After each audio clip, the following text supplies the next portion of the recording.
Good evening, everyone. Today back with Harry Potter and the Hallows by J.K. Rowling. This is finished at page 191 on chapter 10. Critch's tale is continued.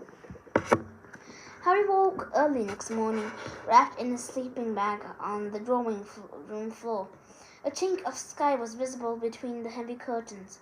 It was the cool, clear blue of filtered ink, somewhere between night and dawn, and everything was quiet except for Ron and Hermione's slow, deep breathing. Harry glanced over at the dark shapes they made on the floor beside them. Ron had made a fit of gallantry and insisted that Hermione sleep on the cushions from the sofa, so that her silhouette was raised above hers. Her arm curved to the floor, her fingers inches from Ron's. Harry wondered whether they had fallen asleep holding hands. The idea made him feel strangely lonely. He looked up at the shadowy ceiling, the cobwebbed chandelier. Less than 24 hours ago, he had been standing in the sunlight at the entrance to the marquee, waiting to show wedding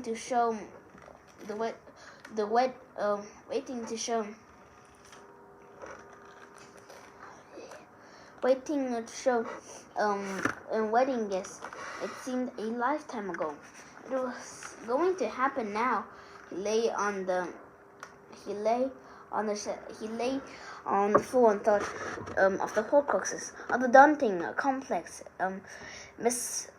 mission Dumbledore had left him. The grief that had possessed him since Dumbledore's death felt different now. The accusations he heard from Muriel at the wedding seemed to have nested in his brain, like the seeds of things, infecting his memories of the wizard he had idolized. Could Dumbledore have let such things happen? Had he been like Dudley, content to watch neglect and abuse as long as it did not affect him? Could he have turned his back on his sister, who was being imprisoned and hidden? Have you thought of Godric's Hollow, of graves Dumbledore had never mentioned with them? He thought of mysterious object left without explanation in Dumbledore's will, and resentment swelled in the darkness. Why hadn't Dumbledore told him? Why hadn't he explained? Had Dumbledore actually cared about Harry at all? Or had Harry been nothing more than a tool to be polished and honed, but not trusted, never confided in? Harry could not stand lying there with nothing but bitter thoughts for company. Desperate for something to do, for distraction, he slipped out of his sleeping bag, picked up his wand, and crept out of the room. On the landing, he whispered, "Lumos," and started to climb the stairs by wandlight. On the second landing was the bedroom in which he and Ron had slept the last time they had been here. He glanced into it. The wardrobe door stood open, and the bedclothes had been ripped back. Harry remembered the outturned troll-leg downstairs. Somebody had searched the house since the order had left. Snape, or perhaps Mundungus, who had pilfered plenty from this house, both before and after Sirius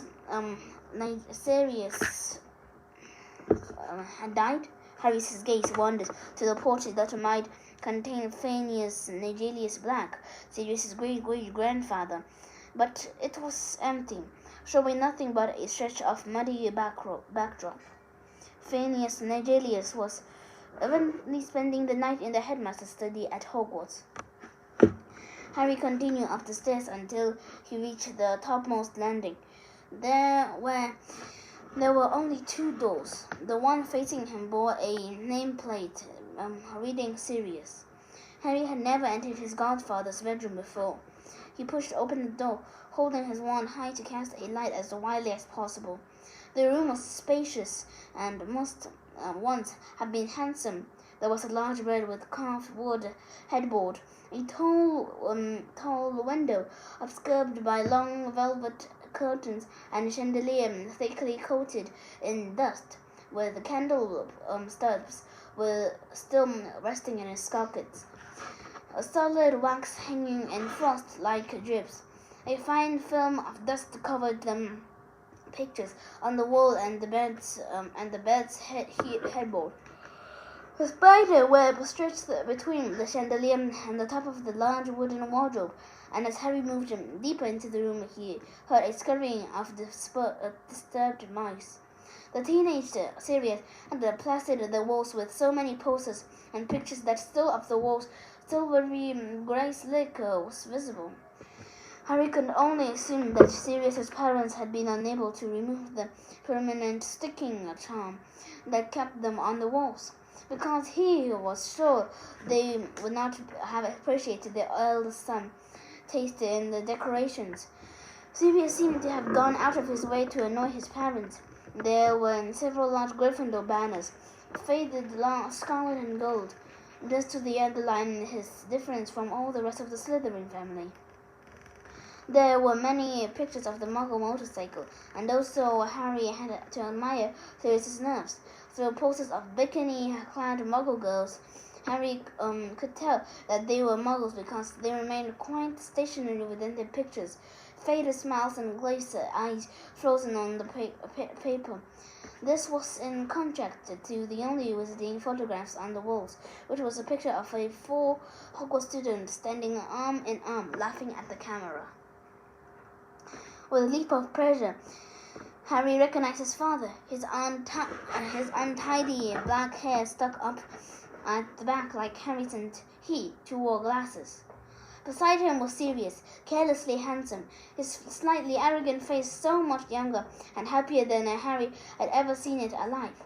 To Sirius's much younger and to Sirius's right stirred Pettigrew, more than a head shorter, plump and watery-eyed, flushed with pleasure at his inclusion in his coolest of gangs, with the most admired rebels that James and Sirius had been. On James' left was Lupin, even then a little shaggy-looking, but he had the same air of delighted surprise at finding himself liked and included. Or was it simply because Harry knew how it had been? He saw these things in the picture. He tried to take it from the wall. It was his now. After all, Sirius had left him everything, but it would not budge. Sirius had taken no chance in preventing his parents from redecorating his room. Harry looked around at the floor. The sky outside was growing brighter. A shaft of light revealed bits of paper, books, and small objects scattered over the floor, over the carpet. Evidently, Sirius's bedroom had been searched too, although its contents seemed to have been just mostly, if not entirely, worthless. A few of the books had been shaken roughly enough to part company with their covers. Sundry pages littered the floor. Harry bent down, picked up a few of the pieces of the paper, and examined them. He recognized one of an old edition of the History of Magic by Matilda Bagshot, another as belonging to a motorcycle maintenance manual. The third was handwritten and crumbled. He smoothed it out. Dear Padfoot, thank you for Harry's birthday present. It was his favorite by far. 1 year old and already zooming along a toy broomstick. He looked so pleased with himself. I'm enclosing a picture so you can see. You know it only rises about 2 feet off the ground, but he nearly killed the cat and smashed a horrible vase Petunia sent me for Christmas. No complaints there. Of course, James thought it was so funny. Says he's going to be a great Quidditch player, but we've had to pack away all the ornaments and make sure we don't take our eyes off him when he gets going. We had a very quiet birthday tea, just as an old Matilda, who has always been sweet to us and who dotes on Harry. We were so sorry you couldn't come, but the order got to come first, and Harry's not old enough to know it's his birthday anyway. James is getting a bit frustrated shut up here. He tries not to show it up, but I can tell also Dumbledore still got this invisibility cloak, so no chance of little excursions. If you could visit, it would cheer him up so much. Warming was here last weekend. I thought he simmered down, but That was probably in the news about the McCannans. I carried all evening when I heard Matilda dropped in most days. She's a fascinating old thing with the most amazing stories about Dumbledore. I'm not sure he'd be pleased if he knew. I don't know how much to believe, actually, because it seems incredible that Dumbledore, Harry's exterminate, seemed to have gone numb.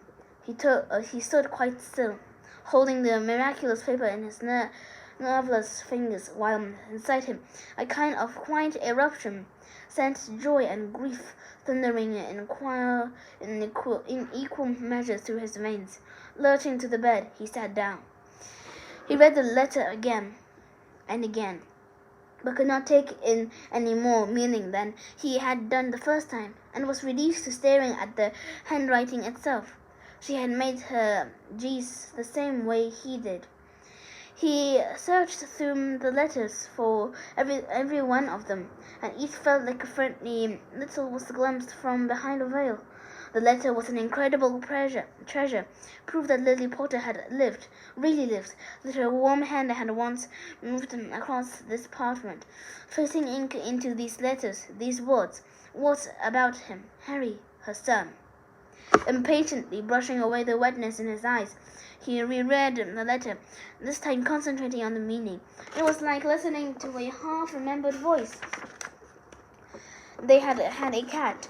Perhaps it had perished like his parents at Godric's Hollow, or else fled when there was nobody left to feed it. Sirius had brought him his first broomstick. His parents had known Matilda Bagshot.